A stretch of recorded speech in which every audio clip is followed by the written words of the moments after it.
I say g'day. Okay. So you can tell around here. And there's a bit of a takeover because we had David just giving a little presentation before lunch and me doing the graveyard shift after lunch. So hopefully we'll get lots of tea and cakes and very smooth. So we'll make a bit of a takeover so that it keeps a little bit away anyway.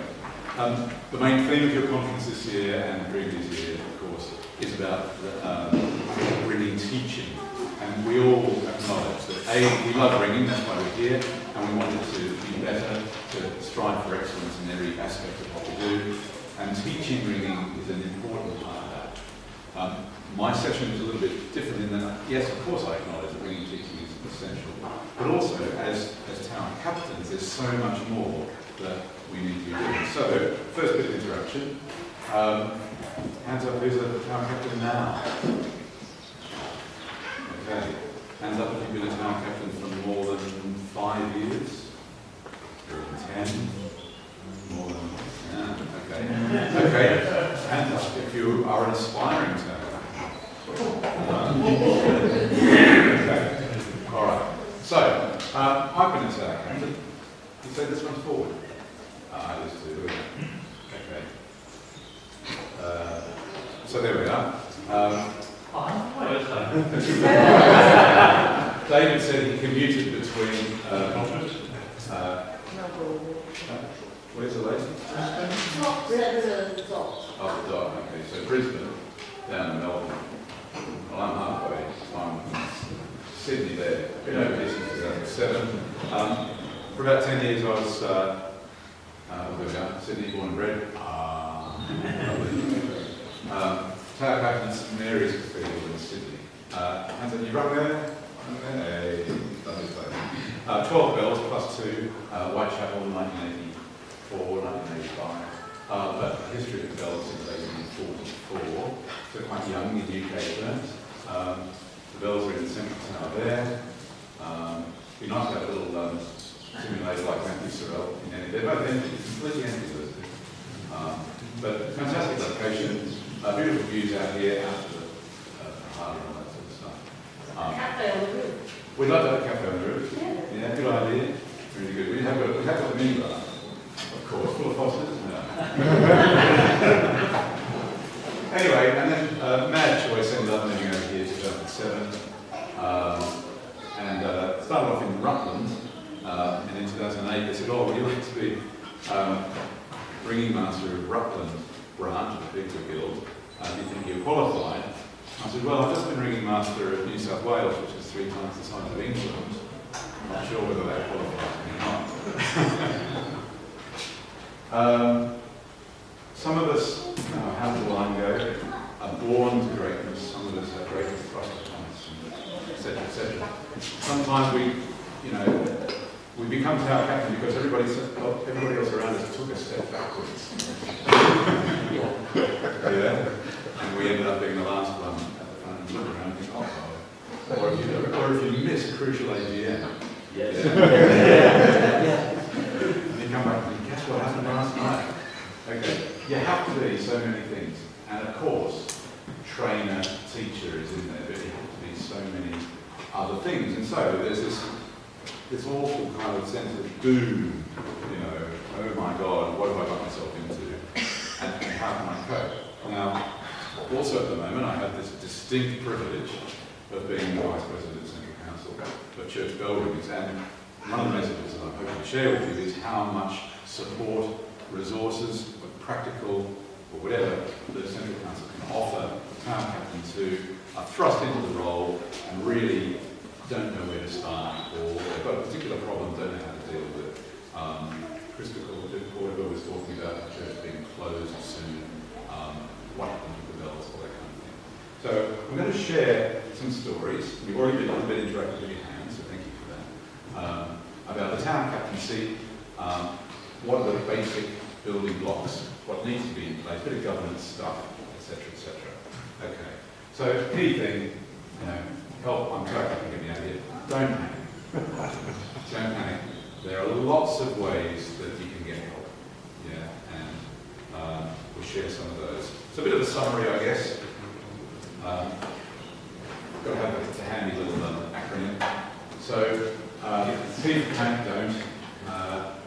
Well, it could be anything really. Excellence, excitement, or maybe it's exasperation. The essentials. We'll talk about some of the essential underlying things. Talk about the attitude in the job.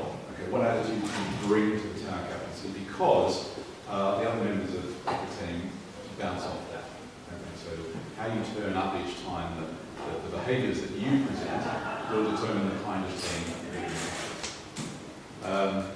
L for learners, okay, big thing for this conference today, so we'll talk about that, how we deal with young versus old learners, my own experience with Duke member groups, etc., young member board, and S for support. So, like Central Council and other resources as well. Okay, because the rigging fraternity, we all, don't we, work well together, and something that might work for one person, we can share that with each other. So it's nice. It's a very democratic collective. Okay, so a few things like that. Well, here we are, first bit of interactive. If I was to then bring up with a slide after this one that says what are the attributes of your ideal tower captain, what's going to be on that slide? Yeah, you saw that at the beginning. Friendly. Friendly. Supportive. Approachable. Nothing about great ringing yet. Huh? You can delegate. You can delegate the great ringing to somebody else. Leadership. Fairness. Yeah. Decisive. Planning. Yeah. Decisive. Ooh, I've got a slide on that. I don't mean negatively, but at least make some but some decision where it's all going. Isn't it interesting to have some?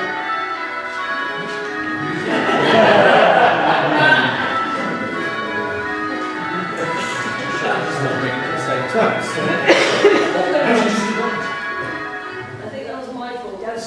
Some of the words that are coming out from the floor are people's rueful experiences of the opposite behaviour. No. So you've experienced indecisiveness. Somebody's experienced unfriendliness. Somebody's experienced lack of planning. Yeah? So these are things that we would love, when we turn up for a practice, we want it to be purposeful, we want it to be fair, we want to know that there are good outcomes, all good outcomes, don't we? Yeah, okay, so what did I have? Leadership, good listener, planner, developer. What do I mean by developer? I don't mean a town planner. Yeah? Well, those kind of things. Yeah? And I think we could go on. Yeah? We all have in mind that ideal. And obviously not every town captain brings all of those attributes in the one package, do they? But we talked about being a great ringer. There's nothing there about being a fab ringer, is there? No? But we can delegate that. And we might not be great at the secretarial or the accounting or the clergy relations, but we can hopefully delegate things like that. That's what you want, somebody who will delegate, because many won't. The town captain is not a power, is it? Do they not delegate because they've got a gigantic ego and they love being a captain, or because they're afraid to delegate? They don't trust anybody else? What's that about? Do you know? I've known several towers like that, where one person does everything, and that's just looking, and it's done badly. But in one case that I'm aware of, that I'm thinking of at the moment, that person will always be town captain. For a long time there's no ringers, he's the only one there, that's his role. Yeah. And yet he's got much better ringers, better organisers, better planners, better teachers in his team now. But it's not the first time I've known that. I've heard of other people moaning about the same thing. Yeah. One person runs it, and that's it. Well, we can talk about some techniques. The delegation has to be on that list. Delegation, very good, thank you. Just one point, I think, town captain is the right title for me, not a ringing master. Okay. The person in charge, because Yeah. that is the role. I see myself as a town captain, not a ringing master. How many towers here have both roles? Different human beings, two different roles. Yeah. Okay. It's good to have. Well, it depends on the size of the team, for sure. Yeah. But a distinctly different role. So town captain might be the PR advocate to your community, the one who lives with the PCC, the one who lives with the vicar. Yeah, goes down to the parish office, checks secretary. But the ringing master is going to be your best ringer, yeah, and your best teacher, your best trainer, yeah. Yeah, that's a good distinction. Yeah, but I did want to just talk about town captaincy. But you're right, there are all these other roles, and as ART members, you're more likely to be ringing master rather than you might be both. Yeah, how many are both? Yeah. Okay, so some ideals. We know what this person kind of looks like. All right, well, more questions. Hands up if you have a town constitution. Hands up if you quite like to have one. No? Okay. All right. It's the sort of basic sort of underlying scaffolding. So, I mean, elections. Who has an annual AGM? Oh, sorry, AGM, annual. Yeah, that's good. But the elections just you sail through the same people, same seats, same year. Okay. And you know, there's some the mini politics with a lowercase p. About how do you politely say, actually, let's have somebody else have a turn. Could I just confess, I am one of those people that I do it better than the ones I'm thinking of. It's not my bad thing. And they're all learners, so because of me. It can be a bit hard to do a sort of a leadership rollover, yeah? If there isn't some sort of constitutional scaffolding underneath. Yeah. So sometimes you might have to start with a skeleton constitution, which then gives you the mandate to say, well, maybe it should only be a 3-year appointment or a 5-year appointment. Yeah. Or what I was going to say with ringing masters, there's some towns where you have a rolling ringing master, so each person is capable of doing it. You know, maybe on a monthly rotation, yeah, or 6-month rotation. So let them have a go. So every day, put up a chart. But you do, you know, I would say, yeah, it's good to have a constitution. It says, you know, what are our criteria for membership? How do you know, if you have to, I mean, well, Chris New, who's heckling here as well. If you have a situation where you have to say this person is bringing the town into dispute, we want to rescind their membership, what's the mechanism for doing that? If you haven't got that mechanism, you know, where do you start? Yeah. Sorry? I'm that desperate for news, I've had to keep it. Bank accounts. How many have a separate bank account from the PCC? Yeah, that's great. Can I just say something about that? Because that's been a major problem in our town.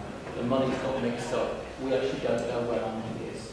And it's caused a massive rift. Yeah. So if you haven't got your own bank account, get one. We're now going to get one. You must. You must. You really must. And this business about, honestly, we won't name diocese, but all the business about wedding money and therefore, you know, are you therefore paid and therefore we need the revenue people involved.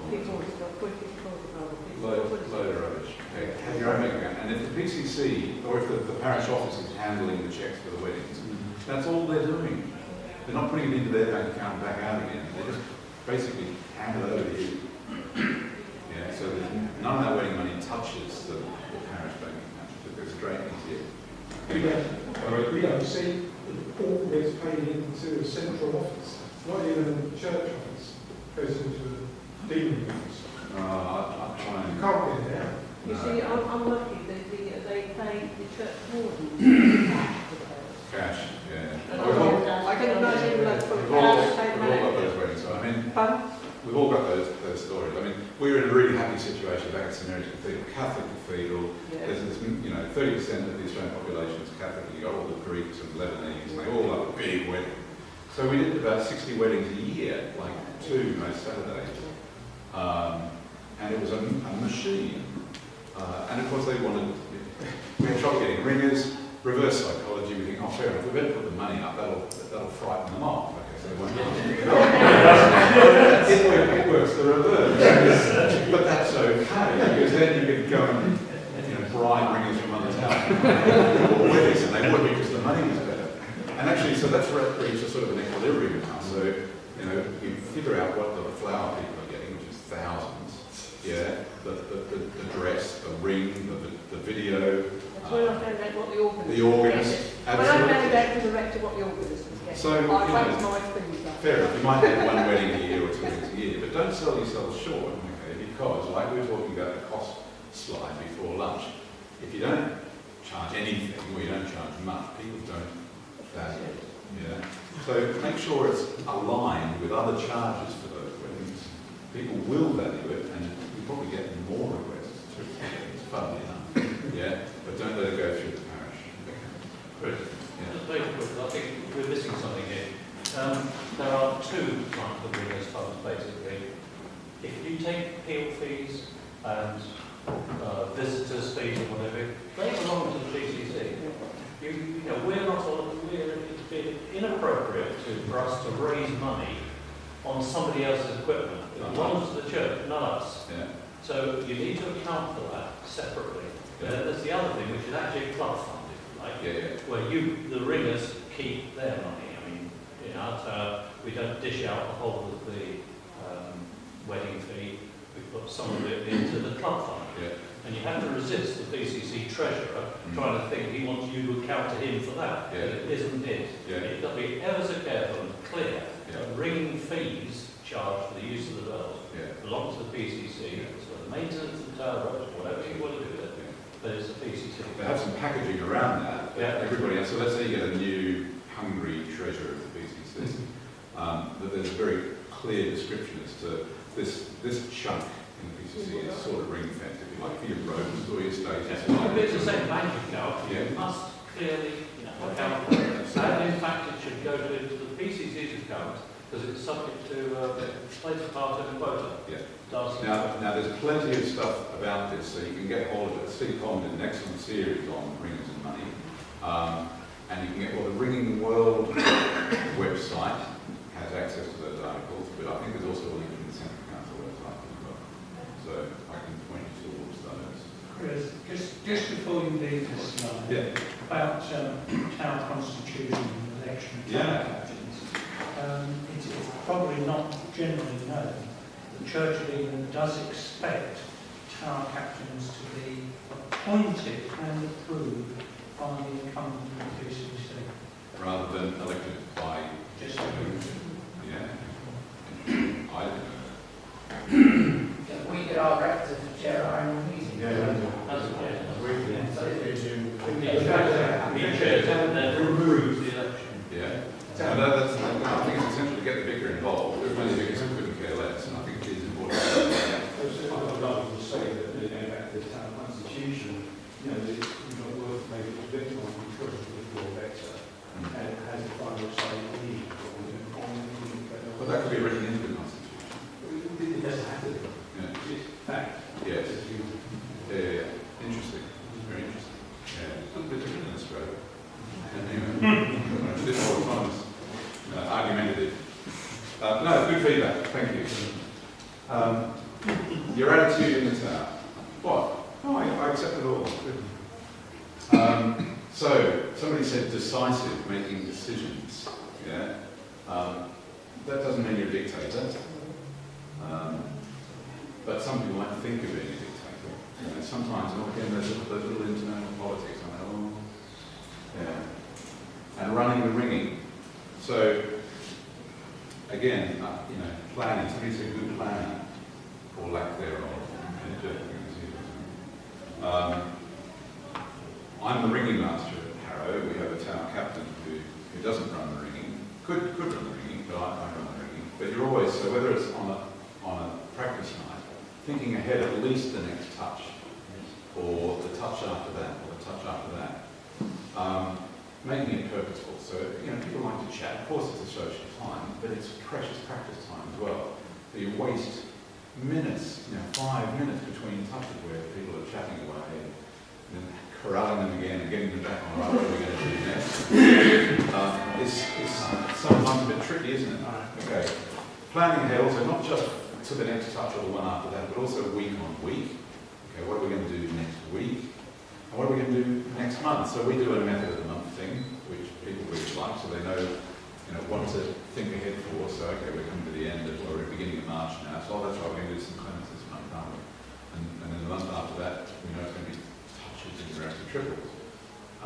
But people know what to look for, and then it helps them also, you know, I hope, I pray, that they actually do a little bit of learning outside the practice. Wouldn't that be nice? Okay. They would go away, you know, Monday night saying, right, I've got to look up something before next week. But then they call up and say, oh, my kid's sick and I can't come. Yeah. Then you're one short, and you think, oh, well, hey ho.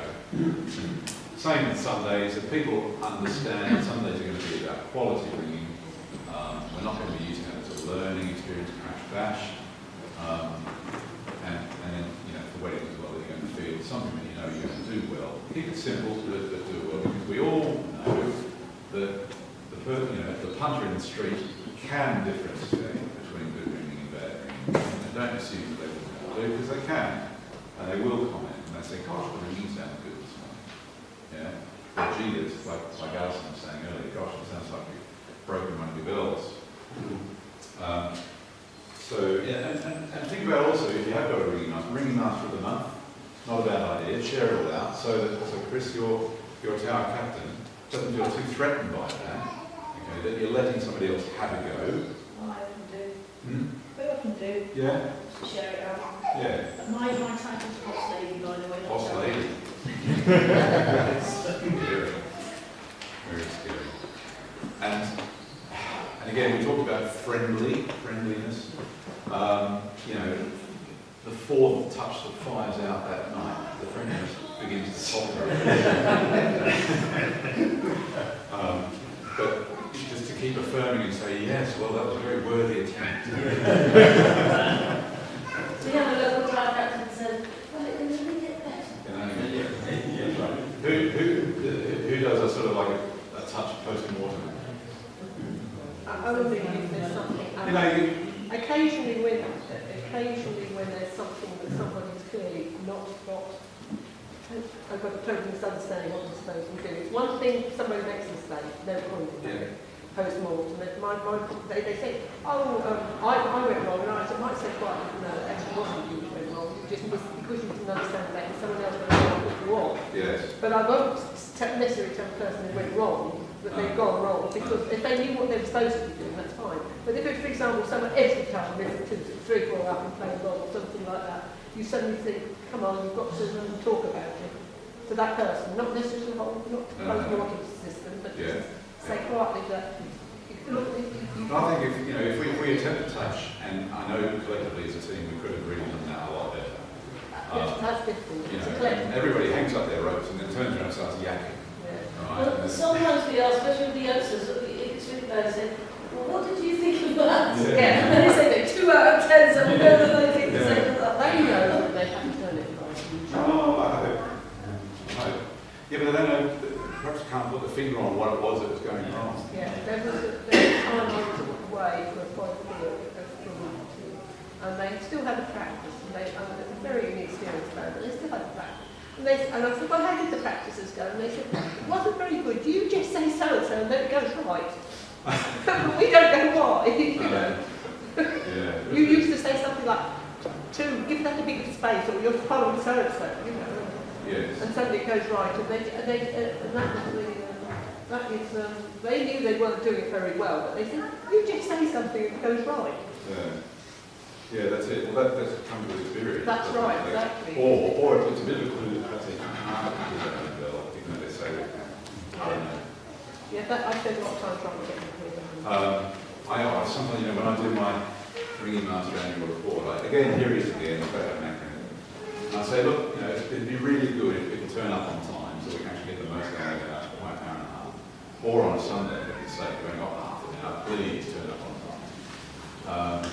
So I give them this little challenge each year. This is our challenge. Please be punctual. Please put in the effort. For every time, striking quality control. And don't do fancy things badly. Do simple things, do them well. A for the application in between sessions. Make sure you've done all the homework on the kitchen table, whatever. L for learners, of course, go with I'll talk about that in a minute. And as for service, let's not forget, you know, we're here providing a service to the church. So there's that sense of, if you like, vocation and commitment. It's not just here for it's not self-service. Yeah, it's for another calling. And they get a bit bored with my things after a while, I'm sure you will too. Health learners. Well, you guys are the experts at that. We've all had a go at recruiting, retaining, trying to build on that awful ratio of 1 to 10, which we hear a lot about. Keeping it light, keeping it fun, how to make sure the learners get a good go without disenfranchising your more sort of accomplished ringers. And you give the accomplished ringers lots of goes, and the learners say, well, I'm not getting enough goes. Well, somebody said 2 minutes, it's 9. I'm very lucky with, at the moment, with the local school has a strong youth member program, so we'll see in a minute. 6 or 7 DLE bronze kids, and they have to do their 20 hours. They come in January and then they finish that by June. They will do, this is the second year training, I had 2 carry on last year. This year I've got 6 new bronzes, and I'm hoping that they'll carry on in silver as well. And then, if they can keep on going, and then through the university, once they get into the university associations, then I've succeeded. I feel really happy about that. A couple of associations have this thing called Young Ringer of the Year. Does any guild association of the year have that? Bath and Wells does, yeah. Well subscribed? No. The one in Bath and Wells has some pretty decent prizes. I think that there's some £100 worth of ringing books, or the residential ringing course of their choice, or I don't think they do cash. But they've got all these little ticks that they've got to do, like the progressions that we see here. And they're mixing, and they get to know some of the other kids who are also doing it around their district or around the association. So it becomes a little bit competitive. And then celebrating their achievements. One of the things I've been doing with my kids at the moment, so they're all doing very well. But we're just getting up to Plain Honey. We're doing the Plain Hunt dance. Is that anything that anyone know the Plain Hunt dance? Yeah. Anybody not know the Plain Hunt dance? Oh, come on down. Come on down. Oh, no. Yeah. Just very quickly, so anybody? You don't want to do it, do you? Come on, it's the first session after lunch. You have to. Come on, do you want 6 or 8? 6. Anyone? Hey? Anyone 6? I've got 10 here. There we go. All right. Okay. So, form an orderly queue. Divide 6. Okay, so you start the Plain Hunt. Sorry, we're starting round, you know what I mean? There we are. Okay, so are they in rounds? Yes, they are. Okay. Yeah, mine needs to project. Yeah, okay. Yeah. Health and safety. Where's the health and safety person? Okay. So. Yeah. Too keen. Crash. So one version of this is that all the odds stay forward and all the evens stay at the back, and then they. Or do a grand chain. Well, I do a grand chain. Is that what you do? Yeah. Yeah. So it's a little bit like. Long pair of Yeah. Okay, so each pair face each other then. Yeah. That's it. Nice. Very good. And to start off, everybody takes a step half right and forward. Yeah. Half right forward. Yeah. There they go. And then form a straight line again. And now the ones at the top and tail stay put. And then the inner pairs do the half. Left and forward? Yeah, that's right, and back and down. Now everybody face each other, same again, right and forward, and then, that's right. And then the other ones stay put, and the inner ones do left and forward, and then, now let's sort of speed it up a bit, and off you go. Okay, and then stop there, keep going, Chris, and right, okay, now hold it. There, look! Oh. You like that? somebody down and following somebody up. Oh, okay. It's quite useful to follow somebody down. I say, you stop, but who are you still following? Yeah, okay, so face each other again. Shall we finish this? Yeah, okay. And now, everybody forward and right. Yeah, that's a big change. And now the inner ones, left and right, left and forward, yeah, okay. And now everybody right and forward. That's it, you can do it. Right, good. Off they go, look at that.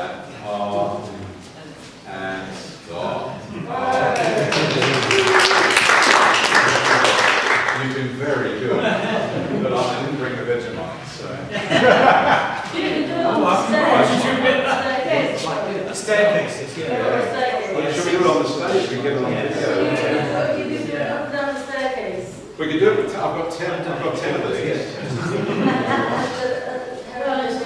Oh, they want to do 10. Well, come up with here's some more of the rest of what you've got to say. All right. Okay, you've been very good. Thank you.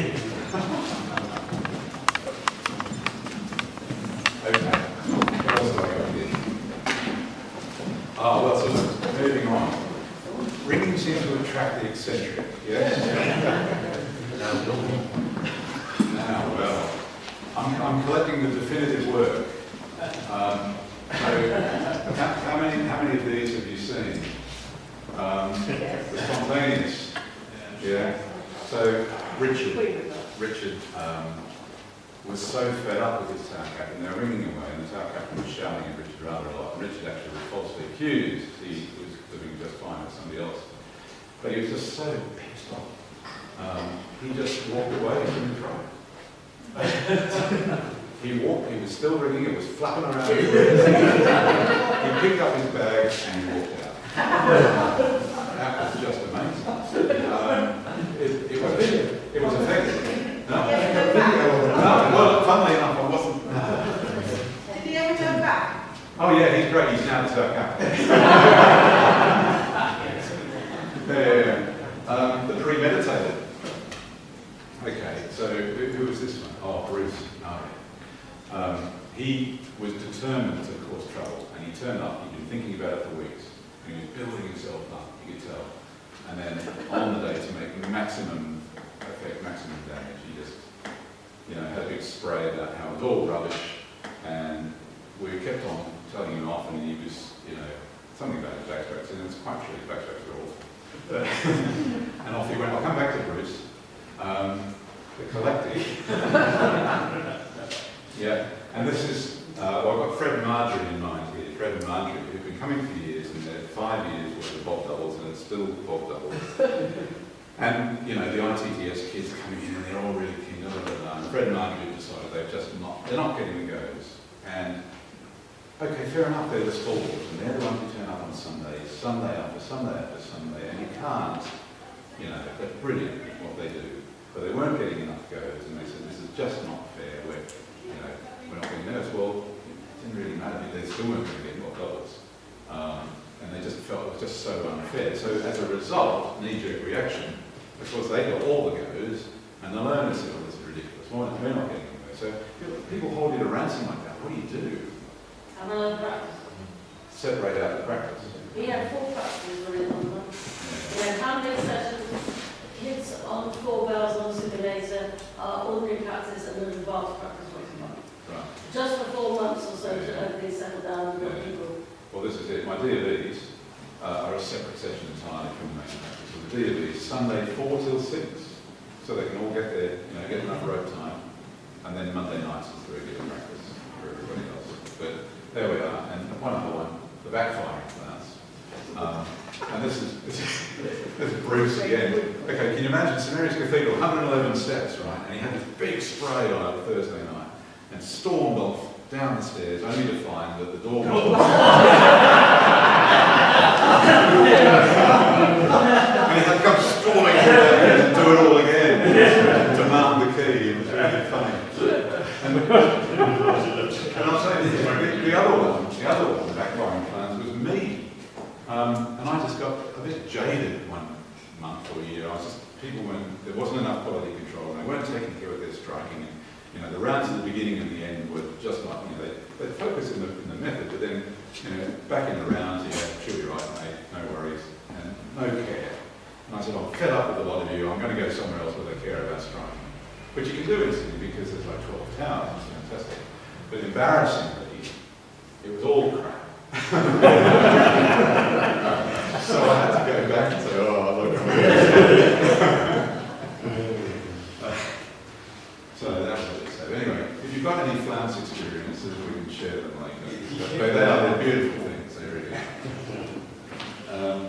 Oh yes, striking. You've all seen this one? The Beaufort scale of striking? No. Okay, you know what we mean by the Beaufort scale? Yeah. Okay. You look at Yeah, that's great. You know, you look at something like conductor begins to go red, okay, or storm force 5, and one end of the change begins to disappear, conductor begins to stand foot, going crimson, you know, okay, storm force 7, light firing, half the van striking at once, 2 doors on the wrong side, conductor now doing full Morris dancing building. Instructions now incoherent. Structural damage to composition. Okay. Hurricane force. Complete absence of striking. What's that? The conductor says stand watching. This is it Inverness, Dundee, something like that. Absolutely brilliant. One would hope that quality control prevails and that we all say stand. Well, Maybe around 3 or 4. Okay, don't keep going to it because the punters outside will not be happy. Okay. And you can use something like this as a humorous way to introduce your band to actually look, fellas, ladies, fellas, whatever, we can do better than this. And just, you know, make it something a bit light out of it. Okay. So there we are. So I meant to do the official stuff about Central Council. Okay, that's a list of the committees, but, and which probably sounds a bit boring, but the kind of stuff that councils can help a tower captain with. You know, oh my goodness, I've got a noise complaint. What do I do? Okay, we've got a noise complaint service. We've got the preemptive stuff, how to avoid getting a complaint in the first place. And then we've got the other side, which is what to do if you get one, and you know, the local authority gets involved in that stuff. Oh my goodness, my church is about to get deconsecrated and sold. Well, what are we going to do? You know, we can do that. Rescue fund for bells, whatever it might be. Or, gosh, our bells are really rough and ready, still on plain bearings. You know, what can we do about that? Bell restoration, yeah, they're all there. I've inherited a band, I've got no learners, I'm about to get some learners. There's nothing on the bookshelves, so what do? You've got publications, you've got education, and all that. We all, I think, who doesn't use Dove Online? I mean, what an amazing resource is that? You know, just fantastic. So much stuff that's happened, you know, electronically in the last 10 years.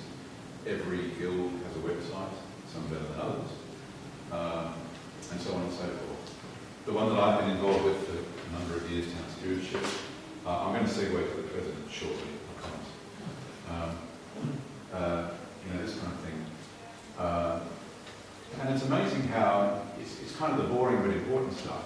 And the whole sort of regulatory compliance space is getting harder and harder to get our heads around. And as volunteers, sometimes reluctant volunteers, how are we expected to know all this stuff? And it's only right that it falls to a national body to help, you know, to do all this. So regular engagement with English Heritage, regular engagement with ecclesiastical insurance, regular engagement with Church Buildings Council, and those peak bodies representing the exercise and making sure that we get, you know, good outcomes. So safeguarding and child protection, making sure that the legislation is sensibly applied, you know, so that we are safeguarding our young people and vulnerable people, but we still have, you know, a functioning society. Data protection is the most recent one, so get involved in 5 minutes. That'll kind of do. Chris, do you want to say something more about council's work? Some of the things, okay, council meets, well, as a council once a year. You all know this. We've got a bunch of committees, so each guild, each association nominates 2, 3, 4 representatives. They come together. Most of them sit on committees. They bring their own professional skills or their own enthusiasm to that committee.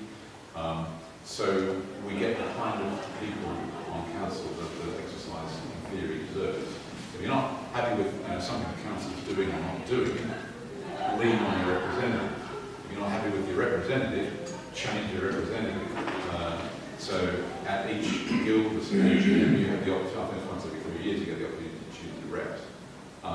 And lean on them, make sure that they do contribute to council and feed back to you what's going on. Do you want to take questions, Chris? Because we would have a couple of minutes for questions if you would like to do that. What would you like?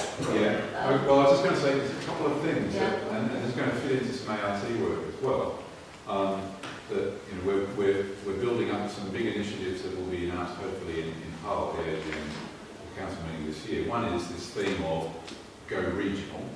Okay, so we're all very, very conscious that there are some towers that are dormant, some associations that really need a bit of, shot in the arm. The message from council is let's look at this regionalisation idea, so we're getting, associations and guilds that have got common borders geographically to share best practice and build up some regional expertise. So that will be a big thing at council. And then the other thing is to say to associations and guilds, build restoration funds have been around for whatever it is, 30 or 40 years, and they're just kind of part of the fabric of your subscription. We would like associations to also, if they haven't already, got a specifically nominated education and development fund.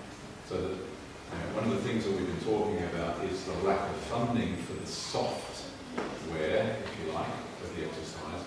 So that we know that the funding could be raised. People identify more with their own local associations. So let's encourage the associations to stream off a bit of that subscription into an education development fund, and then be using that to have targeted, whether it's hosting an ART course, or whether it's sending people off on a residential course, or whatever it might be. But anyway, can I just segue to Chris? Yeah, absolutely. Just a minute a bit. Everything you've heard from is certainly a little synopsis of what we do as council. The council is often seen as something very remote, but there's an awful lot of work done behind the scenes on your behalf or association's behalf. But I actually turn things on its head. I always say the top of the pyramid is the tower captain, because everything that is done is either effective or non-effective according to your tower captain. The tower captain is the most important person in the room. They are the people who train, recruit. It's their enthusiasm. It's not a word which has been used today. It's the enthusiasm of the leader which makes or breaks a tower and which gets and keeps people. A good tower captain will not only follow all the tenets that we've said, they won't just use all the facilities and books and everything else that ART provides. They actually encourage their people to look beyond their own tower. If they've got particular people who need to advance beyond the ability of the local band, they need to encourage them. Take them personally to guild meetings or to other towers where they can get the advancing experience. A good tower captain is the foundation, and all the rest of us, however grandiose we might like to have we are, whether we're association officers, whether we're ART people, Bringing Foundation or anything else, we are only there to support the towers on the ground. And that's where it's all happening or failing. Obviously, you could point the finger the same to some extent at some guild activities. They're not doing what they could. But what we want to do as a council, with ART and local associations, is all to work together to improve the whole spectrum from the point of entry of a new learner, that it should be a good experience, that it should be quality teaching, that they should receive friendliness and enthusiasm from their tower captain and spread out into this wonderful community which those of us who have experienced know is one of the best activities on the planet.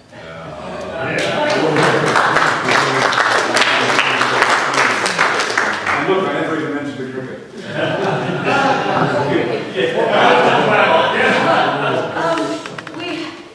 There's still a session. We have 5 minutes changeover. Are there any pressing questions? Because we could probably fit one in if we had one.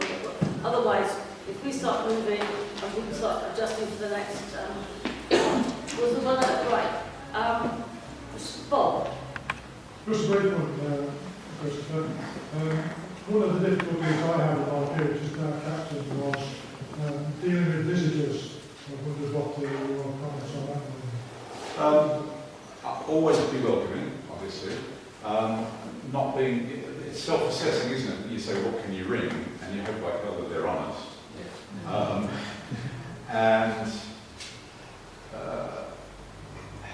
Are you not upset your plans? That's what I'm going to say.